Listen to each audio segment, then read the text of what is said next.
शाम के लगभग 7 बज रहे थे और उनमें संजय, विक्रम और किशन भी शामिल थे।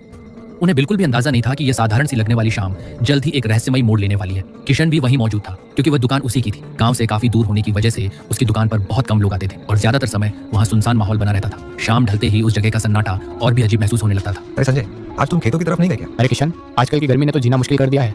खेतों की तरफ जाने का मन ही नहीं करता। सच कहूँ तो इस तपती गर्मी में बस तेरी दुकान ही ऐसी जगह है जहाँ आकर थोड़ी राहत मिलती है, वरना पूरे गांव में कहीं चैन नहीं मिलता।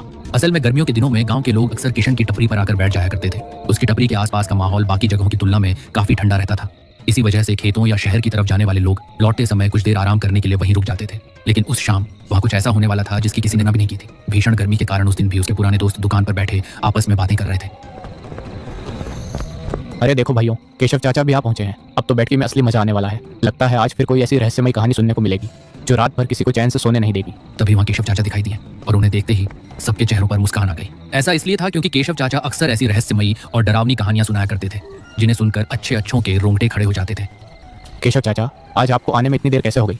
हम तो कब से आपका इंतजार कर रहे थे। अरे संजय बेटा, देर होने की वजह भी बड़ी साधारण थी। दरअसल मेरे घर एक व्यापारी आया हुआ था और मैं उसी के साथ अनाज का हिसाब किताब करने में लगा था। इसी काम में इतना समय निकल गया कि यहाँ पहुंचने में थोड़ी देर हो गई, वरना मैं भी कब का तुम्हारे बीच बैठा होता। लेकिन एक बात में मेरा ध्यान बार बार उसकी ओर खींचा। उसका व्यवहार बाकी लोगों से बिल्कुल अलग और बेहद अजीब था। उसे देखकर ऐसा महसूस हो रहा था मानो वो इस गाँव का नहीं बल्कि किसी अनजान जगह से आया कोई रहस्यमयी व्यक्ति हो। मुझे उसकी बातें कुछ ज्यादा ही रहस्यमयी लगने लगी थी। लेकिन चाचा, आपने उससे उसका नाम नहीं पूछा और यह भी नहीं जाना कि वो आखिर आया कहाँ से था। मैंने उससे उसका नाम पूछा और साथ ही ये भी जानना चाहा कि वह आखिर किस जगह का रहने वाला है, लेकिन उसने मेरी किसी भी बात का सीधा जवाब नहीं दिया। वो बस अनाज की बात करता रहा, मानो बाकी सवालों को सुनकर भी अनसुना कर रहा हो। काम पूरा होते ही उसने अनाज के पैसे चुकाए और बिना कुछ कहे चुपचाप वहां से चला गया, जिससे उसका रहस्यमयी व्यवहार मुझे और भी अजीब लगने लगा। जाने से पहले वह अचानक रुका, धीरे से पीछे मुड़ा और कुछ पल तक मेरी तरफ ऐसी नजरों से देखता रहा कि मेरे मन में एक अजीब सी बेचैनी पैदा। कोई बात नहीं चाचा, पहले आप आराम से बैठ जाइए। इतनी जल्दी भी क्या है?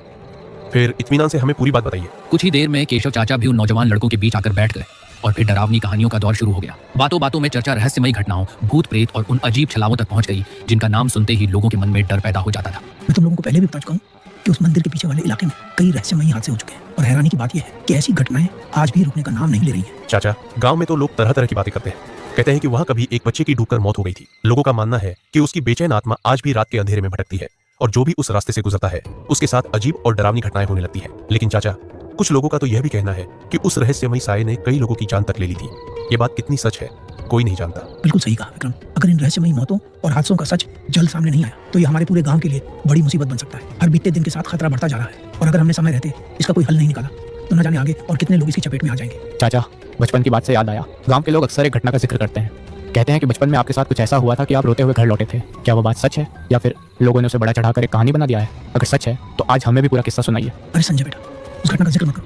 वो मेरी जिंदगी का सबसे डरावना और रूह कंपा देने वाला अनुभव था। कई साल बीत चुके हैं लेकिन उस रात की हर एक बात आज भी मेरे ज़हन में बिल्कुल ताज़ा, मानो सब कुछ कल ही हुआ। और काका, वो पुरानी घटना एक बार फिर से सुना दीजिए ना। इस बार मैं पूरी तरह ध्यान से सुनना चाहता हूँ। पिछली बार शायद मैं ठीक से समझ नहीं पाया था कि आखिर उस रात हुआ क्या था। आज एक बार पूरा किस्सा विस्तार से सुनाई दीजिए।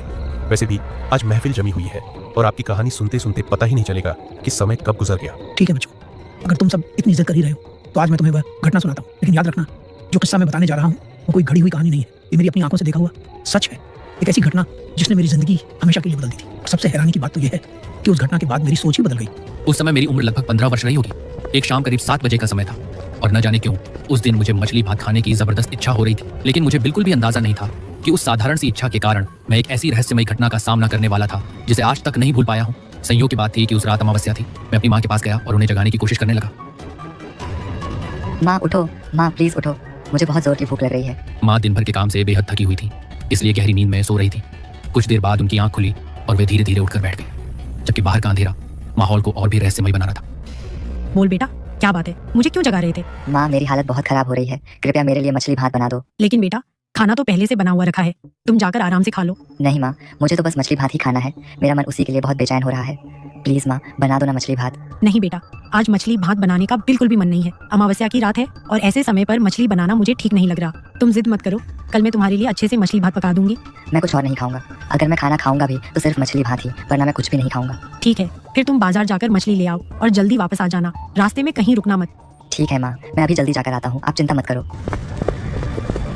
लेकिन बेटा, पैसे तो ले जाओ। बिना पैसे के ही कहाँ जा रहे हो? नहीं माँ, पापा ने जो पैसे दिए थे वो अभी मेरे पास ही हैं। इसके बाद जब मैं घर से बाहर निकला तो हल्की हल्की ठंड महसूस हो रही थी। चारों तरफ धुंध की एक पतली चादर फैली हुई थी, जिससे पूरा वातावरण धुंधला और रहस्यमय दिखाई दे रहा था। अमावस्या की उस काली रात में दूर तक पसरा सन्नाटा माहौल को और भी डरावना बना रहा था। उस रात मुझे मछली भात खाने की जबरदस्त इच्छा हो रही थी। आमतौर पर पिताजी ही ये सब सामान लेकर आते थे, लेकिन उस दिन किसी काम से वे शहर गए हुए थे। इसी वजह से पहली बार मुझे खुद ही उस सुनसान रास्ते पर निकलना पड़ा, जबकि अमावस्या की रात का अजीब सन्नाटा मन में एक अनजाना डर पैदा कर रहा था। तभी रास्ते में मुझे एक बूढ़ी अम्मा दिखाई दी, जो बेहद परेशान और उदास लग रही थी। अरे गोलू बेटा, रुक जाओ, इतनी जल्दी में कहाँ जा रहे हो?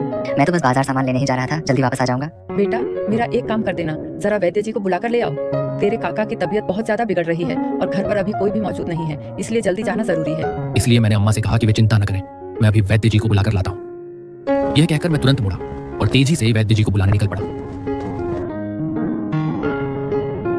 कुछ देर बाद मैं उन्हें साथ लेकर वापस लौट आया, लेकिन तब तक रात काफी गहरी हो चुकी थी और चारों ओर का सन्नाटा पहले से कहीं ज्यादा भयावह लगने लगा था। ये लो अम्मा, मैं वैद्य जी को लेकर आ गया हूँ। अब मैं यहाँ से निकलता हूँ क्योंकि रात बहुत ज्यादा गहराती जा रही है। अरे बेटा गोलू, यहीं रुक जाओ, पहले मेरे घर चलकर खाना खा लो, फिर जाना। घर पर माँ मेरा इंतजार कर रही है, इसलिए मुझे अब बाजार की तरफ जाना है और जल्दी से सामान लेकर वापस लौटना है, क्योंकि इस बढ़ते अंधेरे में रास्ते और भी अनजाने लगने लगे हैं। ठीक है बेटा, जैसा तुम्हारा मन है वैसा करो, लेकिन मुझे अच्छा लगता अगर तुम मेरे घर खाना खाकर ही जाते। तब तक रात काफी गहरी हो चुकी थी और उसके साथ ही चारों ओर का अंधेरा भी पहले से कहीं ज्यादा घना हो गया था। गांव में वैसे भी देर रात तक बाजार नहीं खुलते थे, इसलिए उस समय लगभग सभी दुकानें बंद हो चुकी थी और सड़कों पर डरावना सन्नाटा पसरा हुआ था। जैसा मैंने सोचा था ठीक वैसा ही हुआ। बाजार पूरी तरह बंद हो चुका था और मछली की दुकान भी बंद मिली। हे भगवान, उन अम्मा की वजह से काफी देर हो गई और शायद इसी कारण दुकान भी बंद हो चुकी होगी। अब मैं क्या करूं? ठीक है, अब एक ही रास्ता बचा है, मैं सीधे मछली बेचने वाले के घर ही चला जाता हूँ, क्योंकि उसका घर तो मैंने पहले भी देखा हुआ है। कुछ पल सोचने के बाद मैंने तय किया कि क्यों ना सीधे मछली बेचने वाले के घर चला जाऊं, क्योंकि उसका घर वहीं पास में था। ये सोचकर मैं उस सुनसान रास्ते पर उसके घर की तरफ गया, जबकि अंधेरा हर कदम के साथ और भी रहस्यमयी होता जा रहा था। मेरे पिताजी भी दुकान बंद होने के बाद अक्सर वहीं चले जाया करते थे, क्योंकि मछली बेचने वाला उनका पुराना और बेहद करीबी दोस्त था। अरे, घर के अंदर कोई है क्या? मुझे मछलियाँ लेनी थी। कुछ ही देर में वह घर से बाहर आया और मुझे गौर से देखने लगा। कुछ पल तक चुपचाप मुझे निहारने के बाद उसने धीमी आवाज में मुझसे कहा, अरे गोलू बेटा, इतनी रात गए यहाँ कैसे आ गए तुम? और तुम्हारे पिताजी साथ नहीं है क्या? चाचा, पापा किसी काम से शहर गए हुए हैं, इसीलिए मुझे खुद ही आना पड़ा। अरे बेटा, क्या तुम्हें सच में नहीं पता कि इन दिनों हमारे गांव में कितनी अजीब और डरावनी घटनाएं घट रही हैं? मैं तो जल्दी ही आना चाहता था, लेकिन किसी वजह से देर हो गई। इसी वजह से अब मैं इस समय पहुंचा हूँ। ऐसी रात में बाहर निकलना बिल्कुल भी सही नहीं है। अच्छा, एक काम करो बेटा, आज रात मेरे ही घर रुक जाओ और सुबह होते ही आराम से घर चले जाना। इतनी देर रात में सफर करना ठीक नहीं होगा और ऊपर से ठंड भी काफी बढ़ गई है, जिससे परेशानी और बढ़ सकती है। चाचा, माँ घर पर मेरा इंतजार कर रही होंगी, इसीलिए मुझे अब घर जाना ही होगा, वरना वे मेरी चिंता करने लगेंगी। अच्छा ठीक है, फिर तुम यहीं रुक जाओ, मैं खुद तुम्हारे लिए मछलियाँ लेकर आता हूँ। कुछ देर बाद वह घर के अंदर चला गया और मेरे लिए मछलियां तैयार करने लगा। उधर मौसम भी अचानक बदलने लगा था। आसमान में घने बादल छा गए थे और हवाओं का रुख देखकर लग रहा था कि किसी भी पल तेज बारिश शुरू हो सकती है। उस अजीब माहौल ने मेरे मन में एक अनजानी बेचैनी पैदा कर दी थी। कुछ देर बाद वह मछलियां लेकर बाहर आए और उन्हें मुझे सौंप दिया। लो बेटा, ये ले लो, इसमें मैंने अच्छे से मछलियाँ बांध दी हैं। अब देर मत करो और जल्दी निकल जाओ। लेकिन मैं फिर भी कह रहा हूँ कि आज की रात यहीं रुक जाओ, बाहर निकलना ठीक नहीं लग रहा। मौसम भी अब तेजी से बिगड़ने लगा है। आप मेरी फिक्र मत कीजिए, मैं आराम से चला जाऊंगा। ठीक है, जैसा तुम्हें सही लगे वैसा ही करो, बस ध्यान से जाना। और हाँ, अपने पिताजी को कहना कि मुझसे एक बार जरूर आकर मिले, क्योंकि मुझे उनसे कुछ जरूरी बात करनी है। ठीक है चाचा, मैं पापा से आपकी बात कह दूंगा। अब मैं चलता हूँ। मछली लेकर मैं वहां से घर की ओर चल पड़ा, लेकिन तब तक रात पहले से कहीं ज्यादा गहरी हो चुकी थी। मैं अभी चाचा के घर से थोड़ी ही दूर पहुंचा था कि हल्की हल्की बारिश शुरू हो गई। देखते ही देखते बारिश तेज होने लगी और उस सुनसान रास्ते पर फैलता अंधेरा माहौल को और भी डरावना बना रहा था। बारिश से बचने के लिए मैं रास्ते में दिखाई दिए एक बड़े पेड़ के नीचे जाकर खड़ा हो गया। कुछ देर बाद वहां एक लड़की भी आकर खड़ी हो गई। देखने में उसकी उम्र लगभग 20 से 23 वर्ष के बीच रही होगी, लेकिन उस सुनसान रात में उसका अचानक वहां आ जाना मुझे थोड़ा अजीब लगा।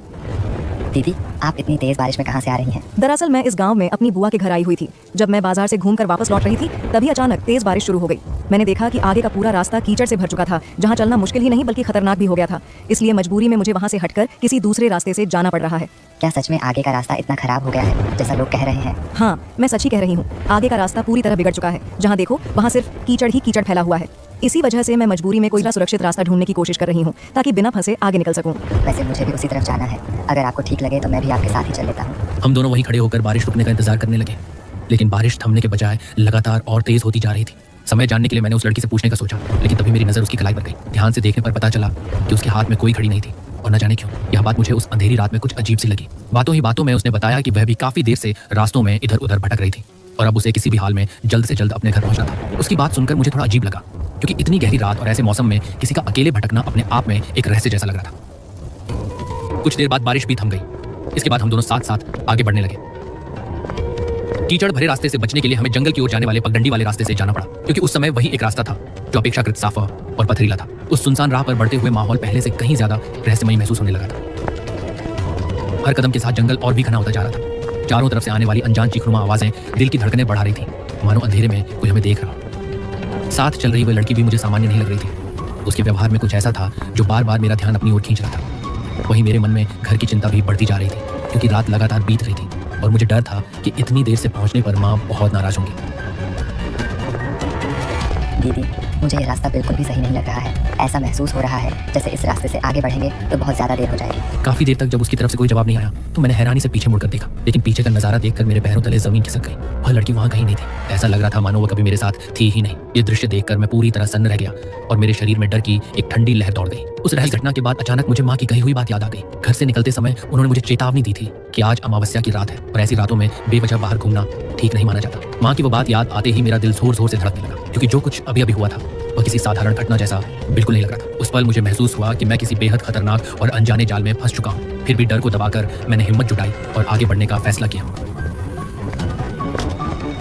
लेकिन कुछ ही कदम चलने के बाद मेरी सांसें थम सी गई, क्योंकि जिस लड़की को मैं कुछ देर पहले अचानक गायब होते देख चुका था वही अब रास्ते के बीचों बीच मेरे सामने खड़ी थी। घबराते हुए उसके पास जाकर रुका और उससे कुछ पूछने ही वाला था कि अचानक उसके चेहरे के भाव बदलने लगे। अगले ही पल जो मैंने देखा उसे देखकर मेरे रोंगटे खड़े हो गए। वह लड़की धीरे धीरे अपने असली रूप में बदलने लगी। उसके बिखरे हुए लंबे बाल हवा में लहरा रहे थे, आंखें अंगारों की तरह लाल चमक रही थीं और उसका चेहरा बेहद विकराल दिखाई दे रहा था। तभी उसने मेरी ओर देखते हुए एक ऐसी डरावनी आवाज में बोलना शुरू किया जिसे सुनकर मेरी रूह तक कांप उठी। सुन ले इंसान, अगर अपनी सांसें प्यारी हैं तो जो तू अपने साथ लेकर आया है उसे यहीं छोड़ दे और बिना पीछे देखे इस जगह से निकल जा, वरना इस रात की अंधेरी परछाइयों में मैं तुझे भी निकल जाऊंगी और फिर तेरा नाम तक इस दुनिया में नहीं बचेगा। उस भयानक रूप को देखकर अचानक मेरे मन की सारी उलझनें दूर हो गई। अब मुझे समझ आ चुका था कि माँ अमावस्या की रात मछली भात लाने के लिए बाहर जाने से क्यों रोक रही थी, लेकिन तब तक बहुत देर हो चुकी थी। उस पल मेरे मन में बस एक ही बात घूम रही थी, काश मैंने माँ की चेतावनी को नजरअंदाज न किया होता। उस डरावनी आकृति ने घूरते हुए कहा कि अगर अपनी जान की सलामती चाहता हूँ तो जो सामान मैं अपने साथ लाया हूँ उसे वहीं छोड़कर तुरंत वहां से चला जाऊँ। उसकी आवाज में ऐसी भयावहता थी कि मेरे शरीर का खून तक जम गया। उसने साफ शब्दों में चेतावनी दी कि अगर मैंने उसकी बात नहीं मानी तो उस सुनसान जंगल से जिंदा वापस लौट पाना मेरे लिए नामुमकिन हो जाएगा। उस रात डर ने मेरे दिमाग पर ऐसा कब्जा कर लिया था कि मुझे कुछ भी समझ नहीं आ रहा था।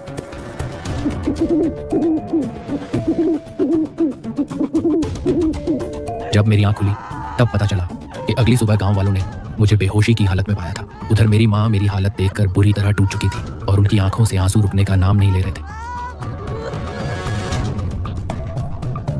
तुम लोग शायद यकीन न करो, लेकिन उस रात के बाद मैंने कभी भी अमावस्या की रात मांसाहारी भोजन खाने की हिम्मत नहीं की, क्योंकि उस भयावह अनुभव की याद आज भी मेरे मन में ताज़ा है। चाचा, सच कहूँ तो उस रात आपकी किस्मत ने ही आपका साथ दिया था, वरना जिस मुसीबत का आपने सामना किया उससे बच निकलना आसान नहीं था। आज भी आपकी कहानी सुनकर सोचता हूँ कि अगर आपकी जगह कोई और होता तो शायद वह इतनी बड़ी आफत से बच ही नहीं पाता। संजय, तुम बिल्कुल सही कह रहे हो। उस दिन सच में मेरी किस्मत ने मेरा साथ दिया था, वरना मैं उस अज्ञात छलावे से बच नहीं पाता। आज भी जब मैं उस रात को याद करता हूँ तो रूह कांप जाती है। अगर उस समय मेरे हाथ में वो मांस न होता तो शायद मैं ही उसका अगला शिकार बन जाता। शायद इसी वजह से उसने मुझे छोड़ दिया, और अच्छा ही हुआ कि मैंने ये बात फिर से तुम सबको बता दी, क्योंकि कभी कभी ऐसी छोटी सी लापरवाही भी इंसान को बहुत बड़ी मुसीबत में डाल सकती है, और मैं नहीं चाहता कि तुम लोग भी कभी ऐसी गलती करो।